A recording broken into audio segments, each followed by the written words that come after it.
দাজ্জাল কি মানুষ না জিন নাকি? দাজ্জাল কে? এটা ফেরেশতা নাকি জিন না মানুষ? কি এটাও একটা প্রশ্নের বিষয়। কিভাবে দেখুন, আল্লাহ নবী সাল্লাল্লাহু আলাইহি ওয়াসাল্লাম বলছেন নূহ আলাইহিস সালামের সময়ও নূহ আলাইহিস সালাম তার কওমকে দাজ্জাল সম্পর্কে সতর্ক করেছেন। তার মানে পৃথিবীর সূচনা থেকে সে পৃথিবীতে ছিল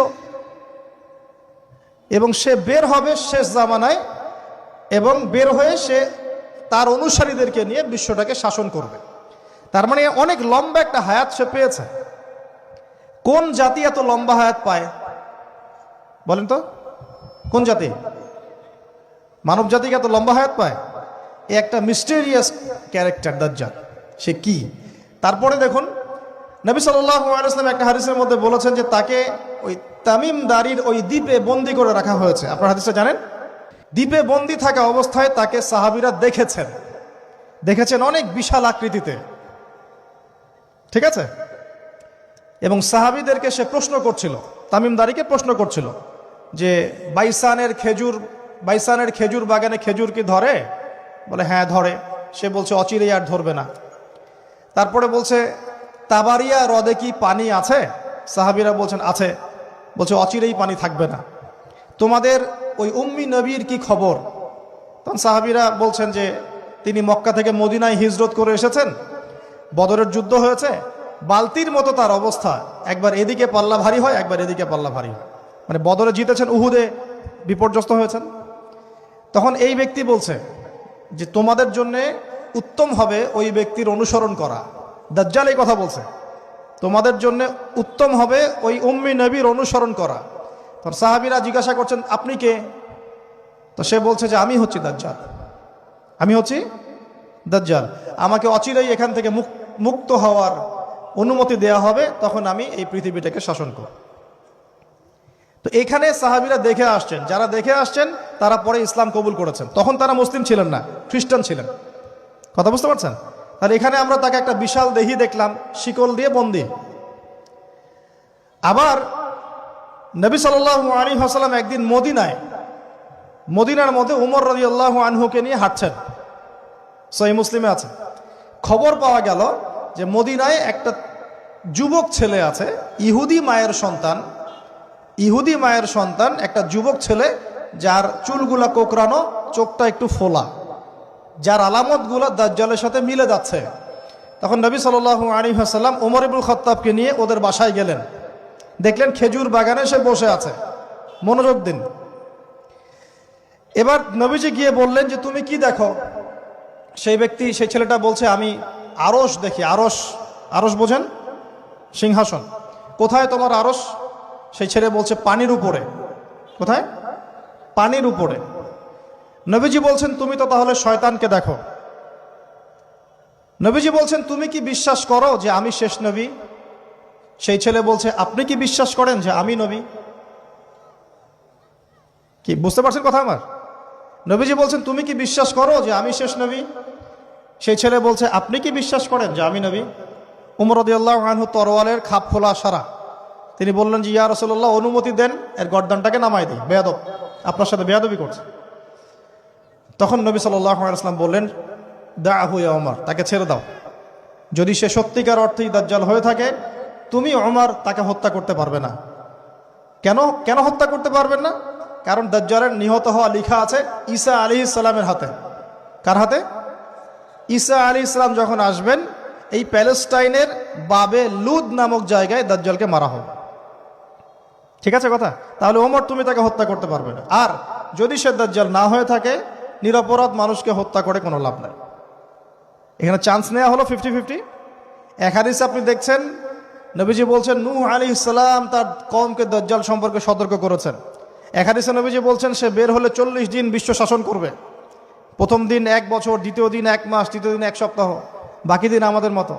আরেক হাদিসে নবীজি বলছেন তামিম দারি দেখে এসেছে তাকে কোথায়? দ্বীপে বন্দী অবস্থায়, সে ছাড়া পাবে অচিরেই। আবার এখানে নবী সাল্লাল্লাহু আলাইহি ওয়াসাল্লাম মদিনাতেই একটা যুবক ছেলেকে দাজ্জাল মনে করে ইনভেস্টিগেট করলেন। আপনার কাছে কি সাবজেক্টটা সহজ মনে হচ্ছে না কঠিন? খুব সহজ কি না কঠিন? চিন্তা করতে হবে কি হবে না? এতই জটিল একটা ক্যারেক্টার। শুধু তাই না, নবীজি আরো বলছেন সে যখন বের হবে, 4টা জায়গার কথা পাওয়া যাচ্ছে হাদিসে, 4টা জায়গা কোত্থেকে বের হবে। এখানে কিন্তু নবীজি মদিনাতে তাকে খুঁজলেন, ইনভেস্টিগেট করলেন। আবার আরেকটা হাদিসে নবীজি বলেছেন সে যখন বের হবে শেষ জামানায়, তখন মক্কায় ঢুকতে পারবে না, মদিনায় ঢুকতে পারবে না। আপনারা হাদিসটা জানেন না? আলেমরা তো জানেন, মক্কাতেও ঢুকতে পারবে না, মদিনাতেও ঢুকতে পারবে না। খোলা তরোয়াল নিয়ে ফেরেশতারা দাঁড়িয়ে থাকবেন। আবার সেই নবী মুহাম্মদ সাল্লাল্লাহু আলাইহি ওয়াসাল্লাম মদিনাতে এই ছেলেটাকে দাজ্জাল ভাবছেন, ইনভেস্টিগেট করছেন। তার মানে তারা সতর্ক ছিলেন। এই ছেলের নাম ছিল ইবনে সাইয়্যিদ। কি নাম? ইবনে সাইয়্যিদ, নাম মনে রাখবেন। এও একটা বিস্ময়কর ক্যারেক্টার। আবার সেই নবী সাল্লাল্লাহু আলাইহি ওয়াসাল্লাম বলেছেন শেষ জামানাতে দাজ্জাল বের হবে খোরাসান থেকে। কোন জায়গা? খোরাসান। খোরাসান বলতে কোন জায়গা? এটা মূলত এর হার্ট হচ্ছে আফগানিস্তান, এর পাশে যে বেলুচিস্তান, এই যে উজবেকিস্তান, ইরানের কিছু অংশ, এই পুরো জায়গাটা, শুধু একটা দেশ না, পুরো জায়গাটা এর হার্ট হচ্ছে আফগানিস্তান। খোরাসান থেকে বের হবে। আরেক হাদিসে নবীজি বলছেন সে ইস্পাহান থেকে বের হবে। কোন জায়গা? ইস্পাহান। এখন ইরানে ভৌগোলিক বিষয়ে যখন তখন চেঞ্জ হয়ে যায়, হয় কি না? আগে কি ইরাক ইরান এরকম পার্ট ছিল? আগে কি এভাবে এই 52টা দেশের ভাগ ছিল? লেবানন, জর্ডান, সৌদি আরব, ইরাক, ইরান এরকম ভাগ ছিল না? এক অঞ্চল ছিল শাম, একটা হেজাজ, একটা নাজদ, এরকম আর কি ভাগ ছিল। তো এটা চেঞ্জ হয়। তো ওই হাদিসে আসছে ইস্পাহান থেকে একটাতে, আরেকটাতে আসছে ইরাক এবং শাম। ইরাক এবং শাম। শাম বলতে বোঝাচ্ছি এই পুরো প্যালেস্টাইন, লেবানন, জর্ডান, পুরো অঞ্চলটাই শাম। আর ইরাক তো আপনারা জানেন। ইরাক এবং শামের মাঝখানের একটা রাস্তা থেকে বের হবে। 3টা জায়গা। আরেকটা 4 নাম্বার খাল্লা নামে একটা জায়গা থেকে সে বের হবে। আর এই খাল্লা আপনি গুগলে সার্চ দিয়ে পাবেন না, গুগলের সাথেও দাজ্জালের অনুসারীদের একটা সম্পর্ক আছে, আপনার ফেসবুকের সাথেও আছে, প্রযুক্তিগুলোর সাথেও আছে, নিউক্লিয়ার ওয়েপন্সের সাথেও আছে, বর্তমান ব্যাংকিং সিস্টেমের সাথেও আছে, এবং বর্তমান গ্লোবাল পলিটিক্যাল অ্যাফেয়ার্সের সাথেও দাজ্জালের অনুসারীদের সরাসরি সম্পৃক্ততা আছে। আমি বলি নাই দাজ্জালের সম্পৃক্ততা আছে, দাজ্জালের অনুসারীদের সরাসরি সম্পৃক্ততা আছে। ওই যে 4টা জায়গার কথা বললাম, সে বের হবে ইত্যাদি ইত্যাদি। এবার সে মানুষের রূপ ধরে আমাদের সমাজে প্রবেশ করবে এবং তার অনুসারীদেরকে নিয়ে ম্যাসাকার করা শুরু করবে। কিন্তু মুসলিমদের মধ্যে একটা বাহিনী শেষ পর্যন্ত তার সাথে যুদ্ধ করতে থাকবে, শেষ পর্যন্ত। লা তুকাতিলুনাল ইয়াহুদ। এমনকি গাছের পিছনে ওরা লুকালেও আল্লাহ নবী বলছেন যে গাছ পাথর কথা বলবে আমার পিছনে আছে, এসো মেরে যাও। হতে হতে হতে হতে যখন মুসলিমরা একটু কোণঠাসা, আল্লাহ পাক পাঠাবেন আসমান থেকে ওই মাসিহকে, যে মাসিহকে তারা চিনতে পারে নাই। আর ওরা যাকে মাসিহ মনে করছে, তাহলে এই মাসিহটা কে? এ মিথ্যা মাসিহুদ দাজ্জাল। কথা বুঝতে পারছেন? তাহলে সবচেয়ে বড় প্রতারণার শিকার কারা হচ্ছে? এই ইহুদিরাই। এই বিশ্বের সবচেয়ে বড় প্রতারণার শিকার তারাই হচ্ছে। মাসিহুদ দাজ্জাল ওদেরকেই প্রতারণা করছে। বুঝতে পারেননি কথা? ওদের সাথেই সবচেয়ে বড় প্রতারণা হচ্ছে। ওরা মনে করছে এই সত্যিকারের মাসিহ, সে আসলে আমরা বিশ্ব রুল করব। সে সত্যিকারের মাসিহ নয়। ঈসা ইবনে মারিয়াম আসবেন কিভাবে সেটাও এসেছে। 2 জন ফেরেশতার কাঁধে ভর দিয়ে তিনি নামবেন শাম অর্থাৎ সিরিয়ার দামেস্ক শহরের মধ্যে। কোন শহর? দামেস্ক। এই জায়গাগুলো খুব বরকতময়।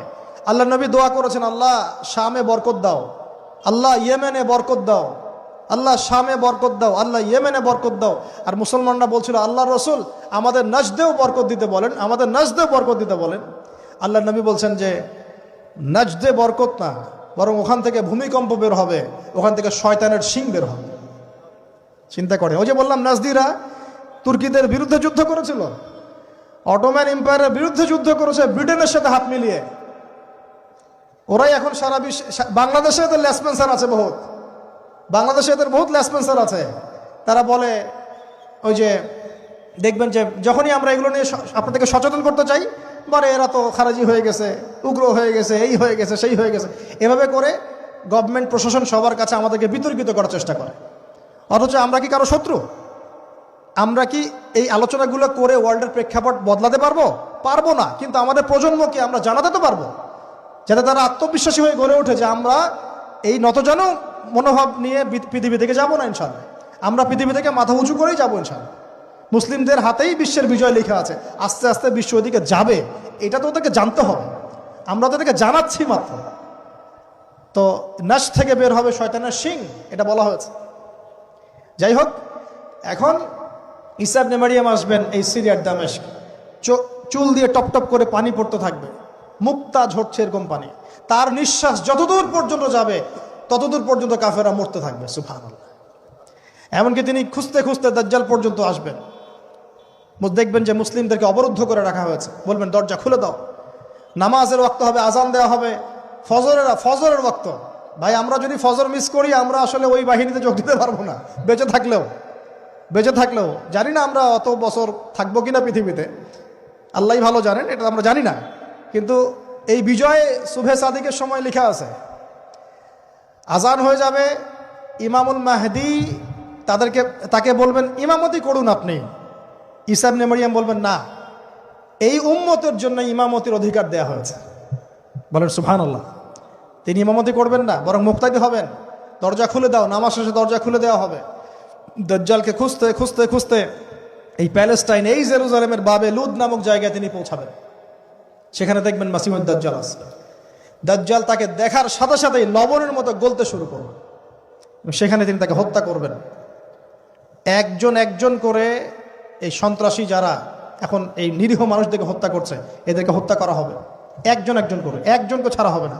আমি জন্য বলছি, মন থেকে বলছি, এই যে এক একটা আমাদের বাচ্চা, আমার এক একটা বাচ্চার রক্তের প্রতিশোধ নেওয়া হবে ইনশাআল্লাহ। আমাদের এক একটা বোনের ইজ্জতের প্রতিশোধ নেওয়া হবে ইনশাআল্লাহ।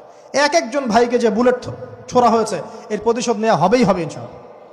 কে নিবেন? ওই যে বললাম, আপনি পারছেন না, আপনি হয়তো বলছেন, দোয়া করছেন, এতটুকু পর্যন্তই।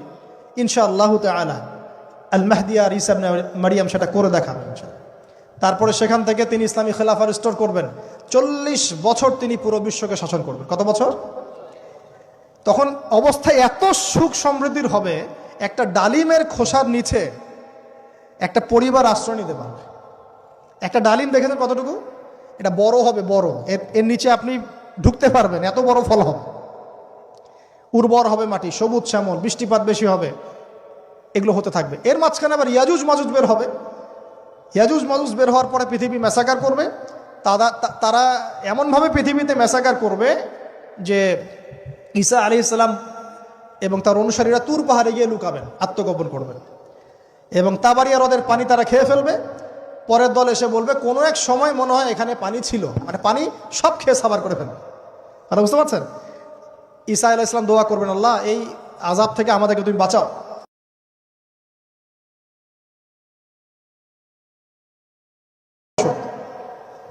এরপর 40 বছর এভাবে চলে যাবে। ঈসা আলাইহিস সালাম ইন্তেকাল হবে। তারপরে হাদিসে আসছে মানুষ আবারও খারাপ হওয়া শুরু করবে। এত খারাপ হবে, এত জঘন্য হবে যে আল্লাহ শব্দটা বলার মতো একটা মানুষ আর পৃথিবীতে থাকবে না।